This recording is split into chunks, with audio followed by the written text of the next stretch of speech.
Assalamu alaikum wa rahmatullahi wa barakatuhu, and welcome back to another Alan Wake 2 video, this time on the SteamOS. On SteamOS, this game is quite a different story, and here you can just see some no frame generation based benchmarks, just like I did with Windows, and I'm gonna go to different settings, native, this and that, right? We're not having VSync on, but you can see on quality, pretty decent experience. Overall, just to get to the nitty gritties, compared to Windows 11, it is not a big like night and day difference.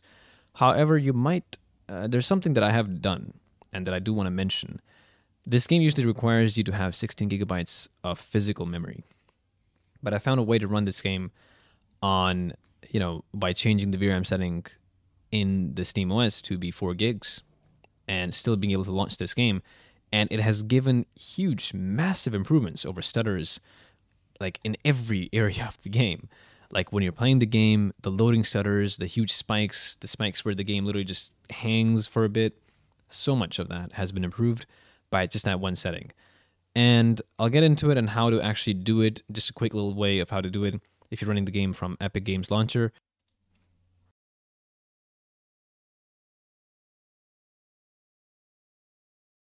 Okay, so continue back with this.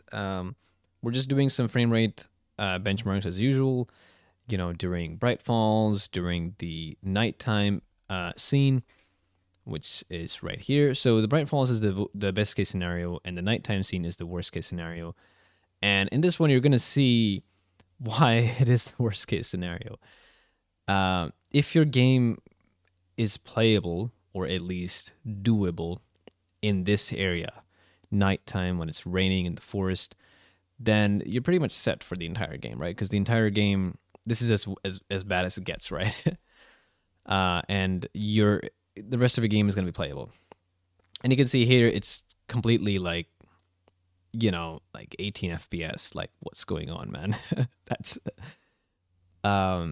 not the best, I would say. I mean, hey, I'm sure there's going to be some folks out there who can probably play this at 18 FPS, and props to them for being able to do that. I used to be able to do that when I was young, but you get spoiled over time. So now at performance, you can see 20 FPS, and it's pretty okay actually, in terms of playability. And ultra performance, basically you might as well reduce the settings to like 0 and make the game look garbage. And ultra performance is a blurry mess. And mainly, this game actually is a very blurry mess on pretty much any FSR setting, and it's to do with the TAA of the game. It's very blurry. It requires, in my opinion, definitely requires a sharpening filter. However, there's a way to kind of get around that as well, at least on SteamOS, without compromising your performance too much. And I'll see if I can get into that as well later in the video.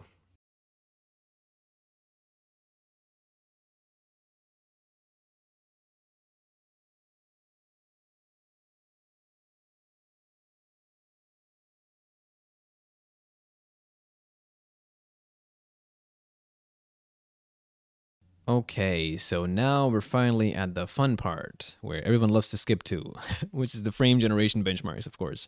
I'm guilty of that as well, by the way. Same old settings as before, and we're running this at native, but with frame gen on. And let's talk about the elephant in the room, which is those frame times, those horrendous frame times, and also the ghosting that you probably saw very visible when Saga moves around. So right off the bat, the game is, it's relatively like playable. That ghosting, I've heard you can fix a lot of the ghosting issues by disabling the distortion filter from the game's INI file, and it's pretty much a simple setting from what I've heard, and I've seen into it as well, which can fix a lot of the ghosting. It's not going to fix everything, but it can improve it a lot. And overall, the game does run relatively well with frame generation, but the frame time graphs, let's talk about it. So usually the frame time graphs are reported as such due to frame generation because there's a lot of fake frames, and a lot of the frame time graphs can be inaccurate. However, in this case, I'm going to be very honest with you. Like, there's a lot of almost like micro stuttering and frame skips So you would pan your camera around and it would go like fast and slow and fast and slow. And that is something that is just not very fun, you know? Especially if you focus on some object and I move my camera around that object, you know, you might not be able to see it, unfortunately, on the YouTube video. I'll see if I can have some footage for it, maybe in slow motion, but it might not be the best quality, unfortunately, because of the high frames. But that's one of the things that I do want to make sure that I do want to talk about, and it's horrendous. It's horrible compared to Windows. Windows is much better. On the SteamOS, for some reason, it's there. Now, I know that if you have frame limit on in the Steam quick access menu, the frame limit essentially forces VSync, and FSR does not like VSync, right? If you have VSync on, it's going to be bugs and delays and so on and so forth.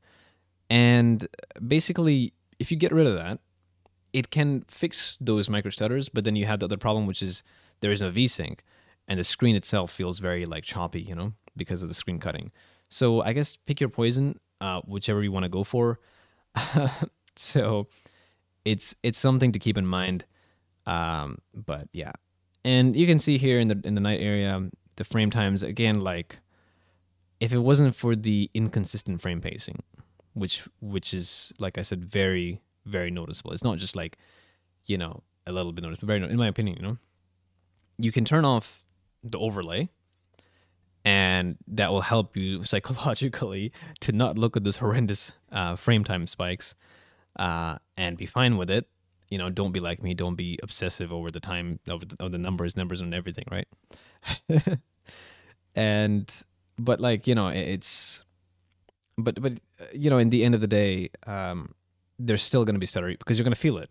It's not just those numbers. It's actually, you know, you can feel that a lot in the movement. However, like I said, you can disable the frame limit in the quick access menu, and that's going to fix a lot of your little bugs and issues. For the most part. And that's pretty much about it for the, you know, frame gen and for the other thing.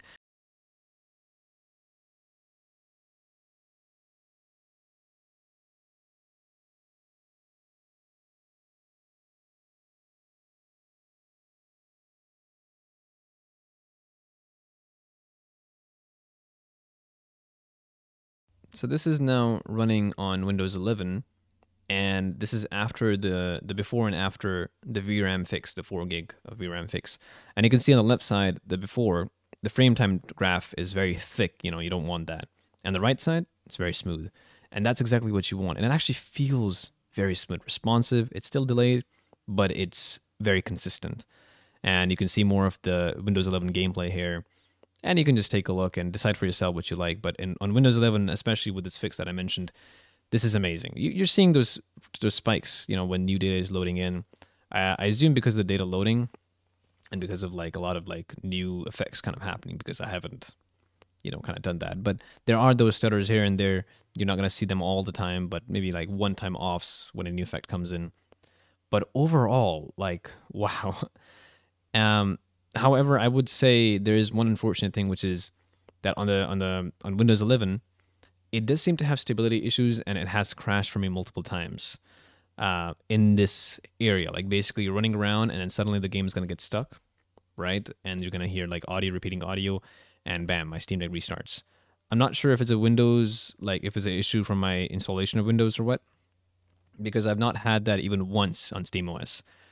It has not crashed. I played from Bright Falls all the way to this night area, this fighting area, you know, and it's been smooth. It's been good. You know, there's multiple scenes that loaded. Even the loading times on the SteamOS are much better than Windows. Like you actually load the game, it loads much faster. You know, overall it's much better. The loading screens are much shorter, and when you open the caseboard, that's one of the kind of the I would say worst case scenario for this game. And opening the caseboard is almost instant. You know, it's pretty impressive. So I would say that SteamOS is the best thing, you know, overall. And I would recommend SteamOS, but just because of those frame times, I might have to say that Windows stands to be the better way to play this game, especially if you want an experience where you want to save your eyes of all the stutters and everything. So if you're sensitive to that, definitely go with Windows 11. But if you don't mind that, then hey, go with SteamOS. You can even disable the frame limit to give you less sort of inconsistency, but you will still have stuttering then. It's not going to be like that kind of stuttering. It's going to be like the choppiness overall because of the lack of VSync. So here are some of the quote-unquote best settings that I personally have found. This is very subjective, so pick and choose what you want. Here I'm in full screen mode, and I'm going to change the resolution down to 1152 by 720. And still in performance DLSS, you can actually switch this to balanced as well here. And then in the quick access menu, which is the little 3 dots on the right side, I'm using a game profile. You don't have to do this, but I do this. I recommend doing this. Sorry, and I lock the GPU frequency on 1600, which gives you a bit of a more smoother experience.